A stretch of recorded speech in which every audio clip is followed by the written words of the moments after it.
আজকে আমি নিজেই কাঁঠালের তরকারি রান্না করলাম। প্রথমে বাড়িতে যেহেতু কেউ ছিল না, সেই জন্য আমি নিজেই ডেক বাসনগুলো মেজে নিলাম। মেজে নেওয়ার পর থালি বাসন মেজে নেওয়ার পর কাঁঠালের তরকারিটা ধুয়ে নিলাম। ধুয়ে নেওয়ার পর ভাতের চালগুলো ধুয়ে নিলাম। ভাতের চালগুলো ধুয়ে নেওয়ার পর আমি গ্যাসের উনুন ধরালাম। উনুন ধরার পর সঠিক মতো ভাতের রান্না বসিয়ে দিলাম এবং কড়াই বসিয়ে দিলাম। প্রথমে আমি পেঁয়াজগুলো আর কিছু কাঁচা লঙ্কা দিয়ে আর 5 ফোড়ন দিয়ে আমি কাঁঠালের তরকারিটা চড়িয়ে দিলাম।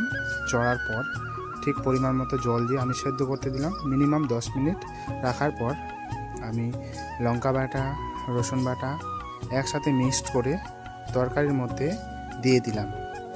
এরপর আবার কিছুক্ষণ কষার পর তরকারিটা সেদ্ধ হয়ে যাওয়ার পরে তরকারিটাকে সঠিক মতো 5-10 মিনিট ভাজলাম।